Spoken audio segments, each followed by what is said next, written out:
بانی P T I کے دونوں بیٹے قاسم و سلیمان تحریک انصاف کی پاکستان میں احتجاجی تحریک چلائیں گے۔ علیمہ خان کا اعلان۔ اڈیالہ جیل کے باہر میڈیا سے گفتگو میں کہا کہ 5 اگست کو تحریک اپنے عروج پر ہوگی۔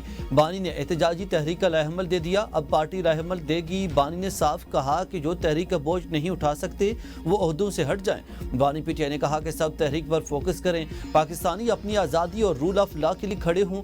ہم بھی اپنی جماعت کے ساتھ تحریک کا حصہ بنیں گے، پتہ نہیں پشاور سے چلیں گے اور لاہور تک جائیں گے، یہ تو پلان پارٹی بتائے گی۔ بھروسہ رکھیں بہتر ہوگا۔ پی ٹی آئی کی سڑکوں پر واپسی پر کوئی اعتماد نہیں کیا جا سکتا، ایسی جماعت کو مظاہروں کی کھلی اجازت نہیں دی جا سکتی۔ مشیر وزیر اعظم رانا ثناء اللہ کہتے ہیں کہ احتجاج عوامی حق ہے مگر جلاؤ گھیراؤ کا کوئی آئینی جواز نہیں۔ پی ٹی آئی کی کال پر عوامی احتجاج اجتماع کو پرامن تصور نہیں کیا جا سکتا۔ حکومت قانون اور امن کے خلاف کسی تحریک کو اجازت نہیں دے گی۔ پی ٹی آئی مظاہرے عوام کو اداروں کے خلاف اکسانے کا ذریعہ بناتی ہے۔ پی ٹی آئی کی خفیہ میٹنگ کے مندرجات حکومت کے علم میں ہیں۔ خفیہ میٹنگ کے شواہد سے پی ٹی آئی کے عزائم عیاں ہیں۔ 5 اگست کی کال کا سیاسی اور قانونی جواب دیا جائے گا۔ 15 سے 20 ہزار افراد پورے ملک کو یرغمال نہیں بنا سکتے۔ بانی کے بیٹے تحریک کو لیڈ کرنے نہیں شرکت کے لیے آ رہے ہیں۔ سابق ترجمان پی ٹی آئی رؤف حسن کی اے بی این نیوز کے پروگرام بدروں میں گفتگو کہتے ہیں کہ بانی پی ٹی آئی کو روزانہ 22 سے 23 گھنٹے کمرے میں بند رکھا جا رہا۔ بانی کے قانونی اور انسانی حقوق بری طرح پامال کیے جا رہے ہیں۔ عدالتی احکامات کے باوجود وکلاء اور اہل خانہ سے ملاقات نہیں کرائی جا رہی۔ اس وقت کوئی بیک ڈور مذاکرات نہیں۔ سوشل میڈیا پر پارٹی میں انتشار کی کوشش ناکام رہے گی۔ پارٹی بانی پی ٹی آئی کی قیادت میں مکمل متحد ہے۔ شیخ وقاص اکرم کہتے ہیں کہ بانی پی ٹی آئی موروثی سیاست کے خلاف ہیں۔ پوچھنا چاہتا ہوں کہ آپ بانی کے بچے نہیں چاہتے کہ وہ باہر نہ آئیں؟ بانی پی ٹی آئی کی فیملی اور پارٹی دونوں مل کر ان کی رہائی کے لیے جدوجہد کر رہے ہیں۔ علیمہ خان نے بھی کہا کہ ہم کتنا عرصہ بچوں کو روک سکتے ہیں؟ بانی کے لیے ان کے بچے بات کرنا چاہتے ہیں تو کون روک سکتا ہے؟ بانی کے بچوں کو اپنے والد کے لیے تحریک چلانے کا حق حاصل ہے۔ سینیٹر عرفان صدیقی کہتے ہیں کہ ہمارا کسی کو گرفتار کرنے کا ارادہ نہیں، جب تحریک چلے گی تو اس کے رنگ روپ کو دیکھیں گے۔ وزیر اطلاعات پنجاب عظمہ بخاری نے program A B N News سوال سے آگے میں گفتگو کرتے ہوئے کہا کہ ہم نے صرف نعرے لگائے، اپوزیشن نے مار پیٹ اور گلے پکڑنے تک کا راستہ اپنایا۔ انہوں نے ہی پارلیمانی راہیں بند کی، آج مکافات عمل کا سامنا کر رہے ہیں۔ ہمیں سیاسی انتقام کا شوق نہیں، لیکن آئینی دھارے میں جواب دیا جائے گا۔ گالی کا جواب گالی سے دیا جائے گا، سر جھکا کر گالیاں سننا اب ممکن نہیں۔ وزیر اعظم و وزیر اعلیٰ کی توہین برداشت نہیں کی جائے گی۔ اپوزیشن لیڈر نے پارلیمنٹ میں بدتمیزی کی تمام حدیں پار کی۔ نیشنل انٹرسٹ سے اوپر کوئی مفاد نہیں ہو سکتا۔ بانی پی ٹی آئی کے بیٹوں کی واپسی سے سیاسی منظرنامے میں بڑا اثر آئے گا۔ فواد چودھری کے program A B N News سوال سے آگے میں گفتگو کہا کہ ان کا بین الاقوامی رتبہ اور خاندانی پس منظر تحریک انصاف کو تقویت دے گا۔ سیاسی توازن جو حکومت کے حق میں تھا اب تبدیل ہوتا نظر آئے گا۔ 5 اگست کے قریب بانی پی ٹی آئی کے بیٹوں کی آمد حکومت کے لیے چیلنج ہوگی۔ ان کی امریکہ روانگی اور ممکنہ ملاقاتیں سیاسی اہمیت اختیار کر جائیں گی۔ پاکستان کی سیاست میں جو جمود تھا اس میں نئی جان پڑنے کے امکانات ہیں۔ تحریک انصاف کو اب اتحادی سیاست اپنانا ہوگی۔ حکومت پی ٹی آئی سے مذاکرات کرے اور نئی الیکشن کی راہیں ہموار کرے۔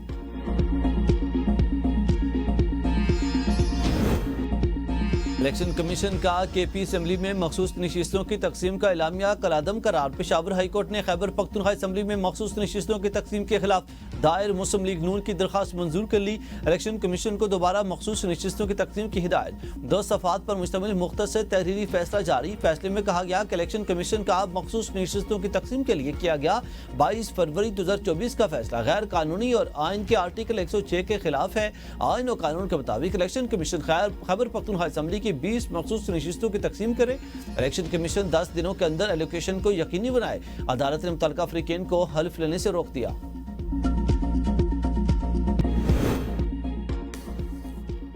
شوگر مافیا کے سامنے حکومت بے بس۔ پہلے شوگر ملوں نے پیسہ کمایا، اب عوام کے اربوں ڈالر سے چینی درآمد کرنے کا فیصلہ۔ درآمد برآمد کے چکر میں چینی کی قیمتیں عوام کی پہنچ سے دور ہونے لگی۔ حکومت کا موقف ہے چینی کی قیمتیں کنٹرول میں رکھنے کے لیے وفاقی کابینہ نے 5 لاکھ ٹن چینی درآمد کرنے کا فیصلہ کیا ہے۔ وزارت غذائی تحفظ کے مطابق چینی کی درآمد حکومتی شعبے کے ذریعے کی جائے گی۔ چینی کی درآمد کے لیے تمام انتظامات مکمل، فوری عمل درآمد شروع کیا جا رہا۔ دسمبر 2024 میں چینی کی قیمت 130 روپے تھی جو جون 2025 میں اب 180 روپے تک پہنچ گئی ہے۔